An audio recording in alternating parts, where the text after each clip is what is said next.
officially at Fab 4's Trailbreaker here at Sand Hollow at Trail Hero, and it is about to start. Right now, Kevin and I are kind of scouting to figure out where exactly we want to be placement-wise so we can get the raddest footage possible. Yeah.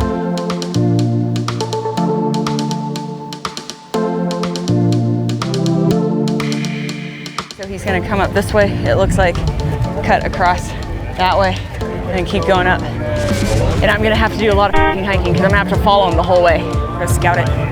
Excuse me, you guys.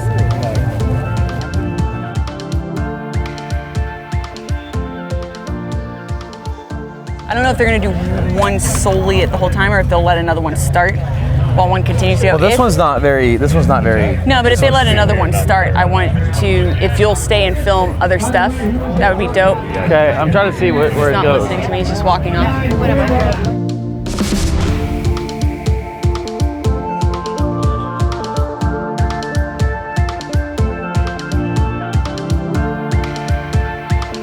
Just through any, I think they can pick any line. No, the left. The left one? Right behind the Fab 4s. Okay. That's how we start off the event, right there. Gate 2 are those right there. They come around and they come back down through those American flags. Gate 3 is that one right there, the two monster flags right there, and it's up that massive crevice on your right side. And we're really grateful. You're talking about here and compete. This crack right here? Yes. With the bushes inside that big crack? Yeah. After year. It's a fantastic place to be. It's either going to the, or they might be going to the left of it, but either way, that's where Val is. That means that's where the rowdiest is. She's always where the crazy Where's stuff she is. at? At the very tip top in the orange vest and her crazy leggings. I'm gonna go up there. Love you. Bye. Oh. Get started pretty soon here. Running across the bottom section of this first course. Look at Kev doing work. And we're gonna get him into the isolation booth. All right, so we had to cut Milk's Mile like short because we had to make it back down to the main event. This is the Fab 4 Trailbreaker, and it is absolutely insane. So he's gonna make his front climb to get where he wants. Then he'll re-engage his rear again. Yeah, He's got rear steer. Now he'll push the rear up. There it is. Look at that. As we got our second driver. There you go.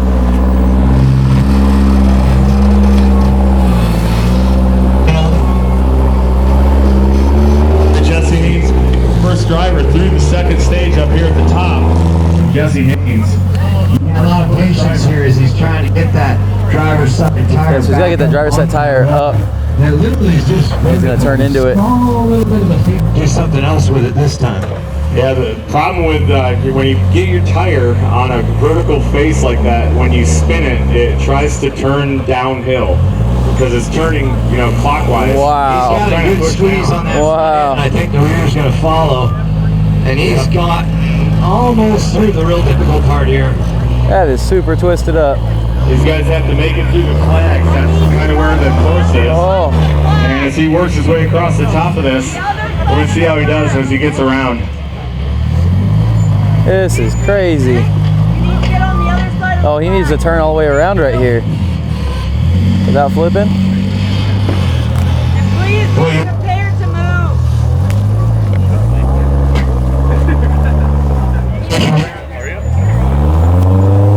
That is crazy.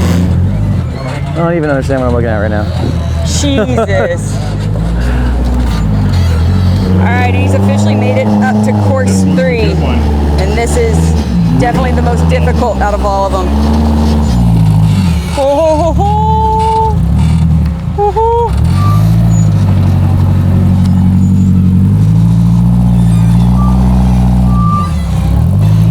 Oh, man. Oh, man. Woo! Good job! What'd you think? That was gnarly as fuck. This guy's got it trying to get squished down here. That was a good spot too. Whew.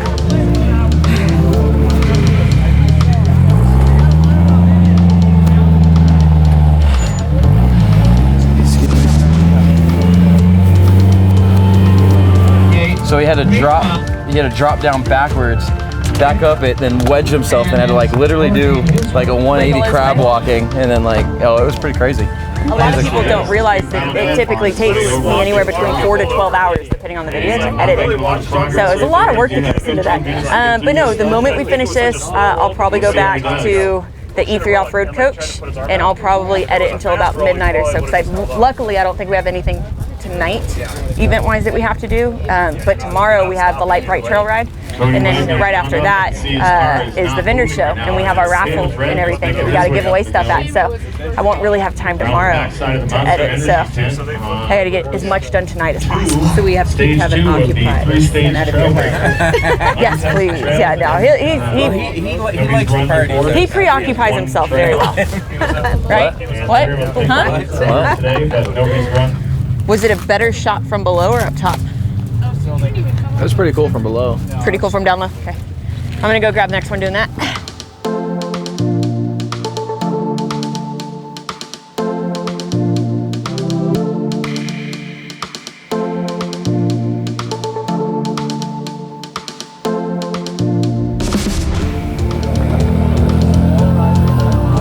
Gnarly.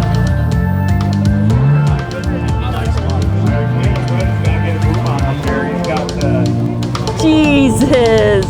Nice job right there, Caleb Redden.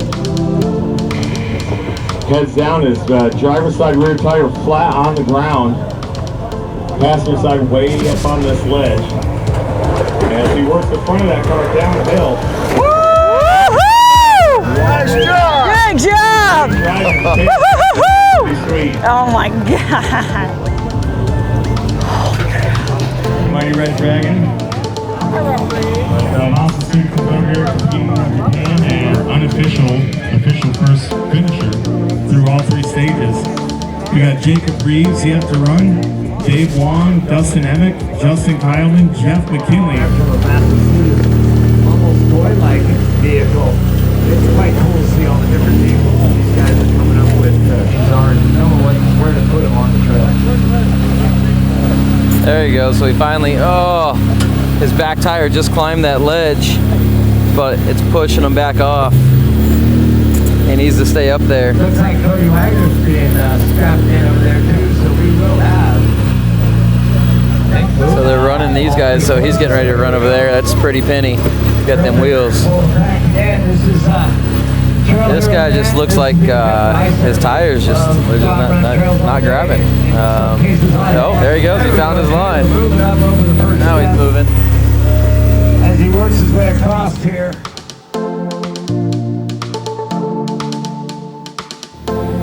This is stuff that nobody else is really being able to see.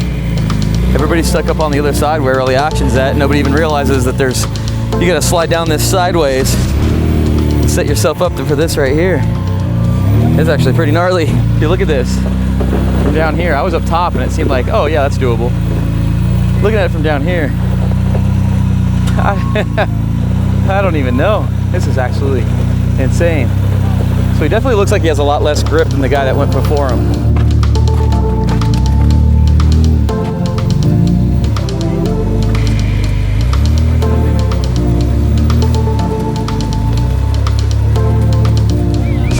There he goes.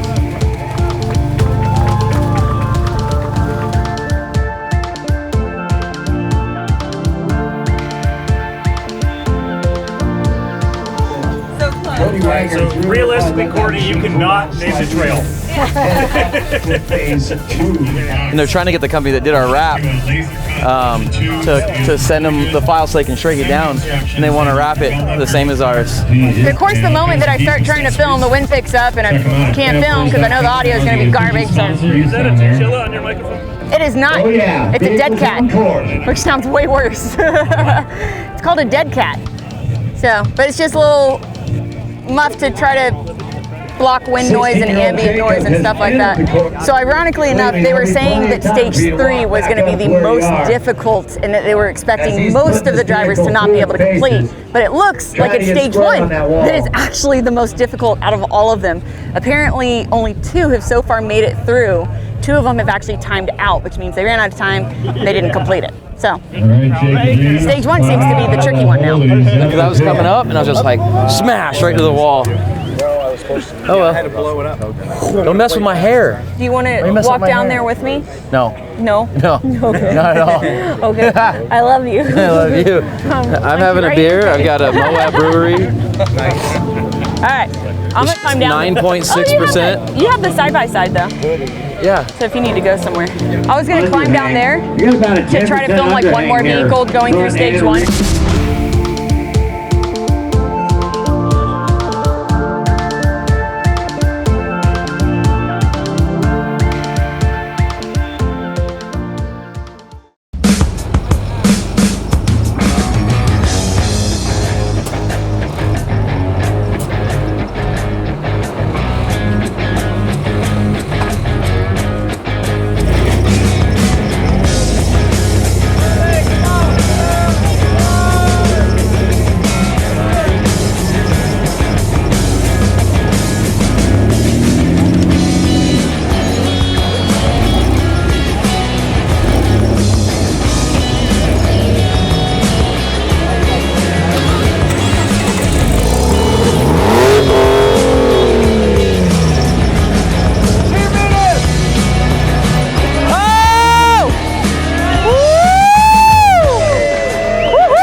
Good job. Good time. How much time? Coming out.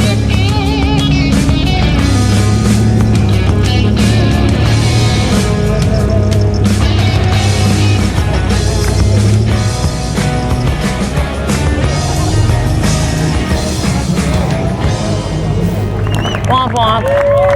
So apparently stage 1 is the most difficult out of all the stages. That's, I think, the third person who's run out of time attempting this one. I think only 2 people have actually made it all the way through.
That was insane.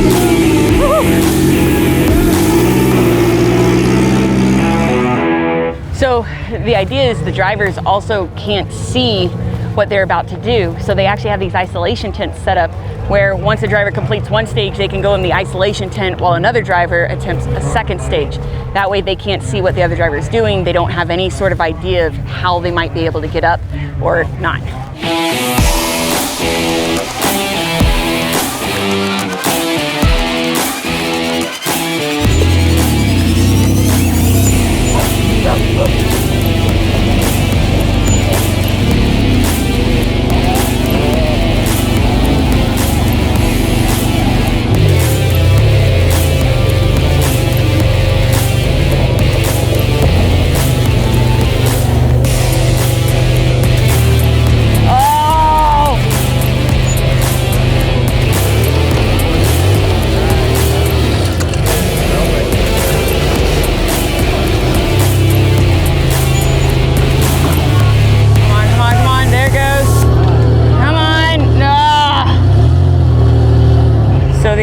The reason they're going back and forth so often, he needs to get that passenger front tire as high and as close to this flag right here as possible, because he needs to be able to get both front tires up before he starts sliding that way. So if he slides that way, he's going to end up either rolling or falling off that rock. Either way, it's not going to be a good thing. So that's why you see he keeps try it. Every time it slips, he backs up to reset.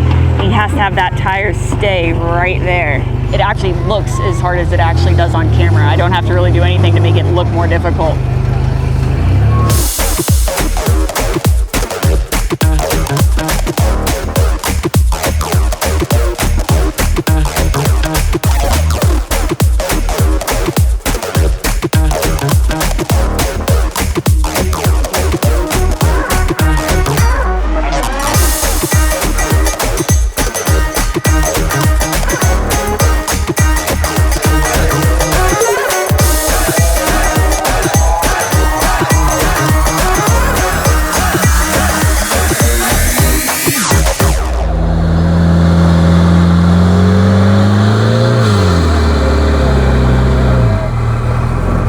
He's also leaking probably fuel, I'd assume, out the back.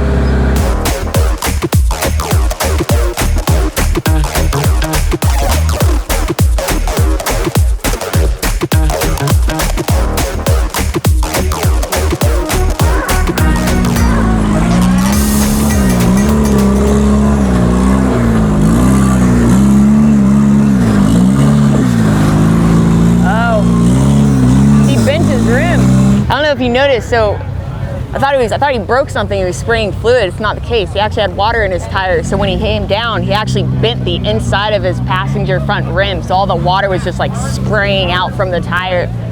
Anyways, that was cool. That was the 4th completion for stage 1 out of like almost maybe 7 or 8 drivers so far. I haven't been keeping count, but yeah, stage 1 is knocking them out pretty quick. I think this is probably one of the gnarliest competitions. It's just simply awesome. And it's not just the fact that these vehicles are insanely capable, because you're talking, this is the most extreme of extreme rock crawling. You're talking cutting brakes, rear steer, adjustable suspension. Like, these things are built to do what the majority of people would assume to be impossible. However, you have to give it to the drivers, because there's so many moving parts on this vehicle, and being able to adjust it and set it up, and crab walking it, rear steering it, spinning it around the way you need to get it in the exact position you need to climb an obstacle. So it takes a lot of driver skill and a lot of driver knowledge to be able to maneuver one of these bad boys up one of these things.